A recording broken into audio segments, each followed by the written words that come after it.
Hello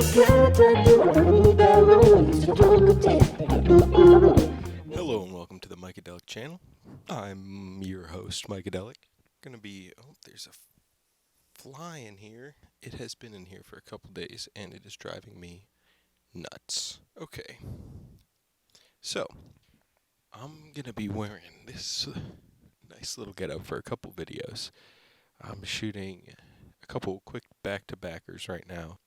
Off the dome, I'm working on a script for a video talking about wild strawberries and the seventh seal, which is like super filmy, kind of big boy stuff. And I feel like it's just going to perform terribly. Not that any of my videos are performing remarkably well yet, but obviously in the world of YouTube review, the things that generally perform the best are popular things. But I like to talk about the unpopular things. So here we go. I'm just going to check the shot because the camera looks a little crooked. We will continue. Alright, so first thing I'm going to talk about, or rather for this video, it's going to be about Bullet Train. Let me take a sip of this beer. So, given the nature of Bullet Train, this is going to be a nice, quick, speedy review. Not a bullet time review, slow motion, which it might end up being. Ha ha ha. Okay, nope. So, let me tell you about Bullet Train. Directed by David Leitch. What else has this guy done? American filmmaker, actor, and stunt performer and stunt coordinator. Well, there you go. Who made John Wick? Okay, now it's all adding up. There you go. We got some action, what's the word? I was going to say pioneers, but veterans. Some veterans of the action industry. And it was produced by Antoine Fuqua. Apparently, had the idea for the film. He made Training Day. So, cool guy.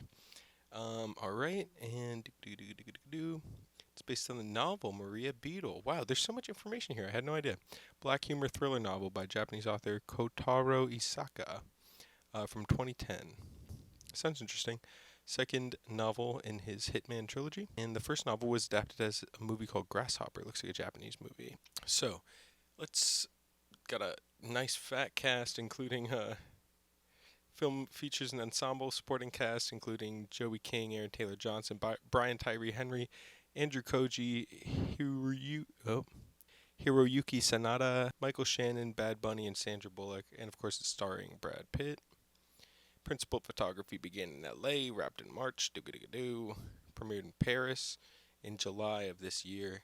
So yeah, it's pretty late, but it's on Netflix now and it's doing well. So I'm going to talk about it, and I just watched it last night. So first off, I'm just going to say I enjoyed it. Did I think it was the greatest movie I've ever seen? No.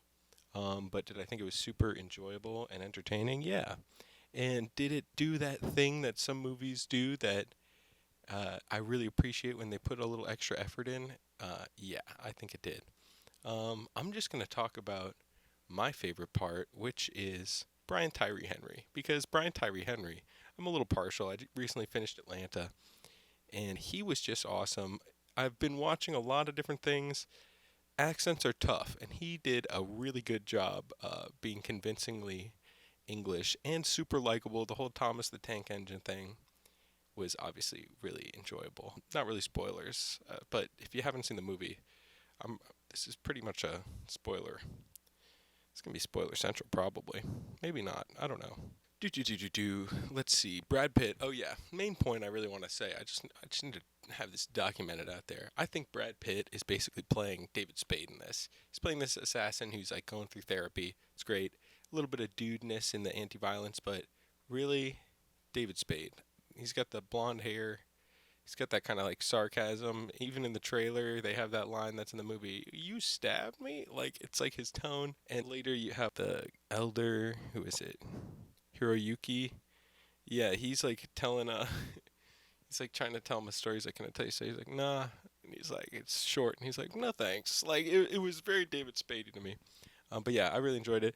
Oh yeah, and Channing Tatum had a funny little cameo. And obviously Zazie Beetz, it was cool seeing her too. That's literally half of the main cast of Atlanta, so it was really cool to see them. And good for Bad Bunny being in the thing. He was cool. Looked very angry. But going toe to toe with the Brad Pitt, I mean, that's nothing to sneeze at. Good to see Logan Lerman. I was a big fan of Percy Jackson when I was younger, and that was not the best adaptation, but I've been hoping he could pick some good projects ever since, and he was fine. Kind of small role, but he was good in this. Another accent. He was going Russian, and Michael Shannon is always fun to see. And the style of this movie was really cool. Very kind of like exaggerated. Obviously, a lot of Japanese influence. The long jackets, a lot of long hair. We're here for it. A lot of like quirky characters and stuff. It's a very specific type of film. Apparently, according to the production, now we're getting into the production a little bit. I'm just looking at Wikipedia, nothing fancy. It had initially been in development with Anton Fuqua, and it was intended to be a serious action thriller in the vein of Die Hard, but it turned into a lighthearted action comedy during the development process, which, for me, is enjoyable. Pitt was paid $20 million. Suey. Then Joey King, Andrew Koji, Aaron Taylor Johnson, Brian Tyree, Zazie, Masi, Michael Shannon, Logan Lerman, Hiroyuki, Karen Fukuhara, a little part. Bad Bunny.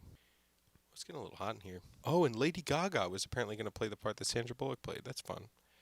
Shot during COVID. Doesn't really seem like a COVID film. Good job with that. LED screens with video footage of the Japanese countryside hung outside the windows. Interesting. So instead of that CG, it's almost like going back to that rear projection sort of situation where you kind of see what's going on. Oh yeah, and in the music they had a couple of Japanese language covers. That was fun to hear as well.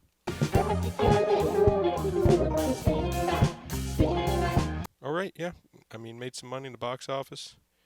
1.3 million total worldwide, 239.3 million. Not too shabby. And how much did it cost? 85, 90 million. So made its money back. Congratulations. There you go. And some. Yeah, fun movie. Brian Tyree Henry is the best part, in my opinion. And yeah, enjoy it. It's on Netflix. Yeah, Bullet Train. Fun one. More criminals should go to therapy. That's what I said on Letterboxd. Oh yeah, I haven't talked about Letterboxd at all on here. I'm on Letterboxd. I'll review all the stuff I'm watching. So yeah, check it out, follow it, and that's it for this one. The Bullet Train speed review. mykeadelic. Oh yeah, bunch of other videos on here. Recently dropped a music video I'm really happy with called Marlboro Street, based on like kind of Wild with Strawberries kind of vibes. And yeah, check it out. Click around, stick around. mykeadelic. More coming soon. Peace.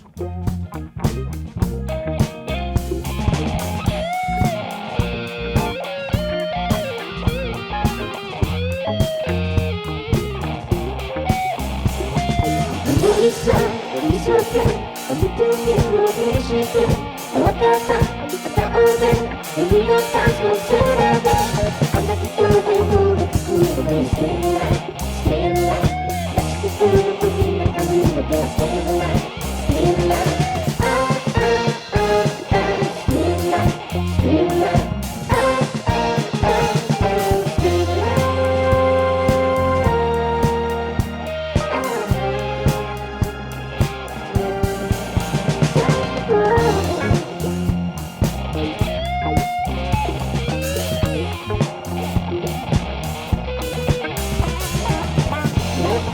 go.